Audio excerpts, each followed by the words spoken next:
নমস্কাৰ এই মুহূৰ্তত অসমৰ প্ৰত্যেকগৰাকী জনতালৈ দিবলৈ ওলাইছোঁ ডাঙৰ খবৰ। আজি হৈছে 16 জুলাই। আজি অসমৰ লাখ লাখ দুখীয়াসকললৈ কেইখনমান চৰকাৰী আঁচনি লৈ দিবলৈ ওলাইছোঁ ডাঙৰ খবৰ।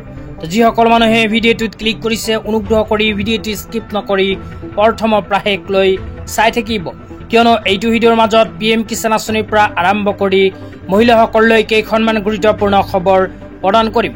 অনুগ্ৰহ কৰি ভিডিঅ'টোত ক্লিক কৰিছে যদি ভিডিঅ'টো স্কিপ নকৰি প্ৰথমৰ পৰা শেষলৈ চাই থাকিব। লগতে মোৰ চেনেলত নতুন হ'লে প্লিজ চেনেলটো ছাবস্ক্ৰাইব কৰি মোৰ লগত থাকিব। তো বলক ভিডিঅ'টো আৰম্ভ কৰি আজিৰ প্ৰথমটো গুৰুত্বপূৰ্ণ খবৰৰ বিষয়ে বিস্তাৰিত জানি লওঁ। তো আজিৰ প্ৰথমটো গুৰুত্বপূৰ্ণ খবৰ হ'ল PM কিষাণ আঁচনিলৈ।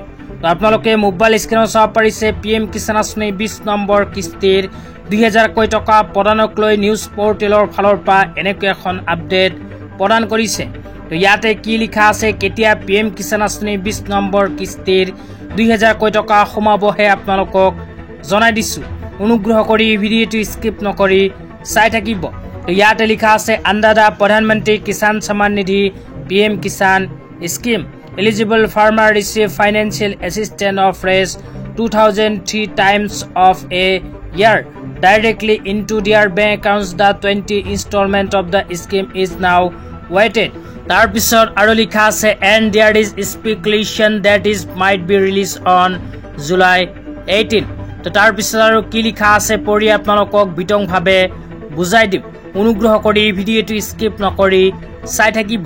তাৰ পিছত লিখা আছে prime minister Narendra Modi is scheduled to visit Motihari, Bihar on July 18, where he addressed a public gathering at Gandhi Maidan. তাৰ পিছত আৰু কোৱা হৈছে it is widely delivered that during this event PM Modi may also release the 20 installment of PM Kisan scheme as part of various public announcement. তো ইয়াতে কোৱা যায় ভাৰতৰ প্ৰধানমন্ত্ৰী শ্ৰী নৰেন্দ্ৰ মোদী ডাঙৰীয়াই অহা 18 জুলাই তাৰিখে বিহাৰৰ মতিহাৰীত ভ্ৰমণ কৰিব। তো ইয়াতে উল্লেখ কৰা হৈছে যে বিহাৰৰ মতিহাৰীত ভ্ৰমণ কৰাৰ কালচোৱাতে PM কিষাণ আঁচনি 20 নম্বৰ কিস্তিৰ 2000 টকা ৰিলিজ কৰিব পাৰে। তো আজি কিন্তু PM কিষাণ আঁচনিৰ হিতাধিকাৰীসকলৰ বেংক একাউণ্টত PM কিষাণ আঁচনি 20 নম্বৰ কিস্তি 2000 টকা নোসোমাব। অহা 18 জুলাই তাৰিখে PM কিষাণ আঁচনিৰ 20 নম্বৰ কিস্তি 2000 টকা সোমোৱাৰ পূৰ্ণ সম্ভাৱনা আছে। এতিয়া আপোনালোকক দিবলৈ ওলাইছোঁ আজিৰ দ্বিতীয়টো খুবেই গুৰুত্বপূৰ্ণ খবৰ। আজিৰ দ্বিতীয়টো গুৰুত্বপূৰ্ণ খবৰ হ'ল অৰুণোদয় আঁচনিলৈ। তো আপোনালোকে মোবাইল স্ক্ৰীনত চাব পাৰিছে অসম চৰকাৰে শেহতীয়াকৈ অৰুণোদয় আঁচনিলৈ এনেকৈ এখন আপডেট প্ৰদান কৰিছে। ইয়াতে লিখা আছে আৰ্তজনৰ কাষত অসম চৰকাৰ প্ৰগতিৰ দিশত ৰাজ্য আমাৰ। এই মাহৰ 14 তাৰিখ অৰুণোদয় আৰু পেঞ্চনৰ দিন।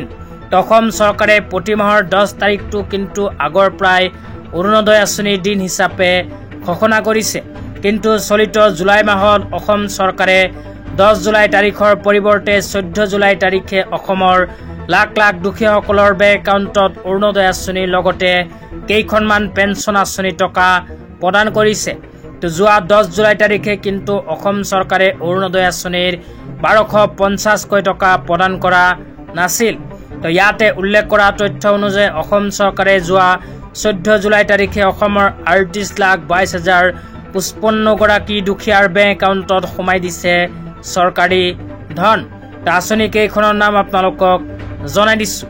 আঁচনি কেইখন হ'ল ইন্দিৰা সৰ্বজনীন বিধৱা পেঞ্চন আৰু দীনদয়াল দিব্যাংগজন সাহায্য আঁচনিত যিবোৰ মানুহৰ নাম অন্তৰ্ভুক্ত হৈ আছে সেইসকলক অৰুণোদয় আঁচনিৰ 1250 টকা প্ৰদান কৰিছে। ইয়াৰ উপৰিও অৰুণোদয় আঁচনি, শহীদ কুশল কোঁৱৰ সৰ্বজনীন বৃদ্ধ পেঞ্চন আঁচনি, ৰাষ্ট্ৰীয় দিব্যাংগ বিধৱা আৰু বৃদ্ধ পেঞ্চন আঁচনি। তো আজি ইমানেই, ধন্যবাদ।